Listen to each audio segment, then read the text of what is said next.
I have analyzed hundreds of pro boxers, and here is how boxing changes your body. I'm Simon Borec, a med student, and today I'm showing you the 5 most shocking ways boxing permanently transforms fighters. Let's start with what everyone can see: boxer's nose. This isn't just cosmetic, it's permanent structural damage. In our anatomy lab last semester, we discussed a former boxer's nose, and what I found shocked me.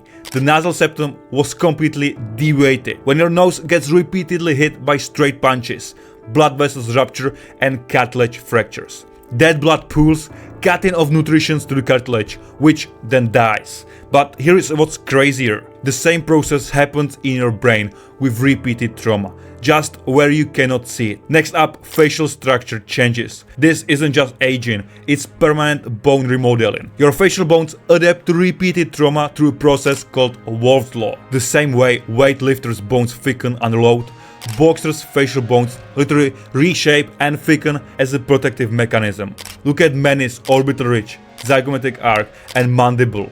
These before/after photos. This isn't just aging, it's your skeleton literally armoring up. If this is your first time here, I break down the medical side of combat sports that nobody else talks about. My breakdown on what MMA does to your body went viral. So today we will talk about boxing, and I will show you what actually happens inside fighters' bodies. Screenshot the warning signs checklist.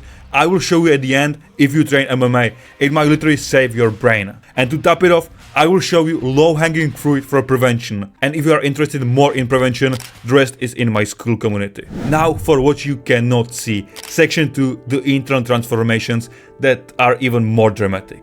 Neurological professors show us boxer brain scans that were initially misdiagnosed as belonging to patients in their 70s.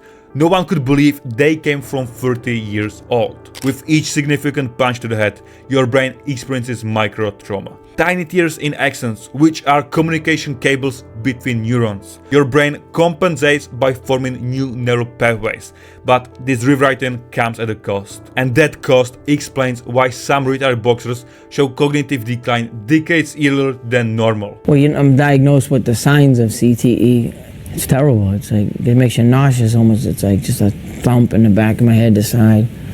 And you just feel like drained all day, However, the hormonal destruction is even crazier. We just covered endocrine disruption in med school, and I was stunned when I applied those same diagnostic criteria to boxers.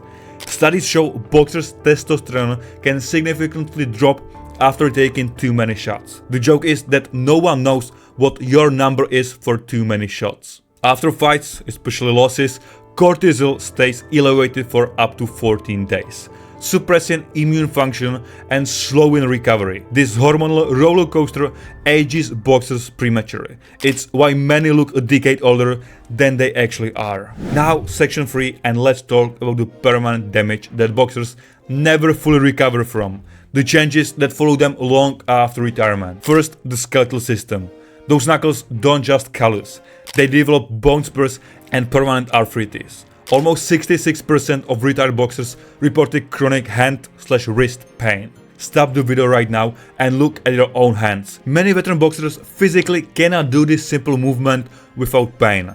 Tasks like commenting on this video using a smartphone become increasingly difficult. And it's not just hands. Their entire skeletal system ages prematurely. Spinal degeneration in boxers occurs at many times more than normal rate. The shoulder destruction is even worse. Those thousands of punches, they cause micro tears in rotator cuff tendons that never fully heal. Each hook stresses the joint capsule, leading to chronic instability. By retirement, the average pro boxer has undergone at least 3 major hand or shoulder surgeries. Their bodies are literally held together by surgical screws, donated tendons, and scar tissue. Comment below which of these body changes shock you most. I'm tracking which ones boxers and gyms are most concerned about for my next video. Section 4, the neurological nightmare. As I said previously, the most disturbing changes happen where you cannot see them, inside the boxer's brain and nervous system. Michael Finney started boxing when he was 9 years old. My mom came home one day, says, I found a thing in the paper, and just like, there's a boxing gym. I was like, sure, what the heck? 15 years and well over 150 fights later, he wants to know the toll it's taking on his mind. a little bit of memory, stuff like that, and you notice. And I was just like, man, it kind of scares you. First things first, punch drunk syndrome gets all the headlines, but the neurological damage starts much earlier. With each significant blow to the head, tau proteins begin accumulating in the brain. These toxic proteins literally strangle neurons from the inside out. Cleveland Clinic found that boxers have the greatest risk. They can show tau protein accumulation decades before symptoms typically appear. This is a ticking time bomb in their brain. Boxing commissions publicly claim fighter brain health is their top priority, but the reality is different. The early warning signs are subtle but devastating. If you ask me what I did yesterday, it would take us a good 5 minutes to really think about what did I do yesterday. And it looks like you've had a bunch of concussions. Boxers experience personality changes, impulsive control problems, and memory issues years before formal diagnosis. Their loved ones often report they became a different person. But once the diagnosis is official, it's usually too late. The blood-brain barrier, which normally protects your brain from toxins, becomes permanently compromised in boxers. This allows inflammatory molecules to constantly attack neural tissue, accelerating brain aging by 20-25 years. Section 5. The hidden systematic collapse. Beyond the brain and bones, boxing devastates every system in fighter's body. The endocrine system takes a catastrophic hit.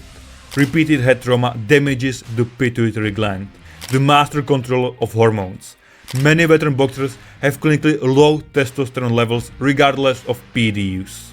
This hormonal collapse doesn't just affect performance, it causes depression, cognitive decline, and metabolic disorders. That's why many boxers gain 60-80 pounds after retirement as their metabolic rate crashes. Their cardiovascular system doesn't escape either.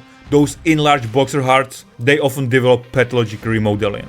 The left ventricular hypertrophy that helps during competition becomes dangerous arrhythmia risk later.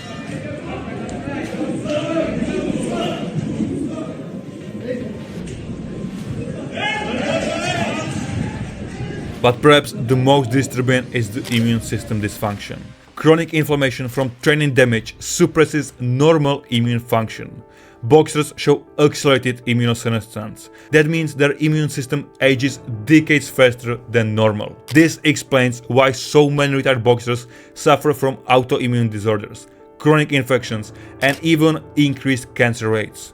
Their bodies have been in a state of emergency for so long that the defense systems eventually collapse. So what's the takeaway from all this? As a med student who loves this sport, I'm not sharing this to scare you, but because boxers deserve to know what's actually happening to their bodies. Screenshot this warning signs checklist now if you train or know someone who does. It might literally save a life or career. If this breakdown shocked you and you want the prevention, look at my school community. It's in the description. I'm Simon Borec and I will catch you in the next one.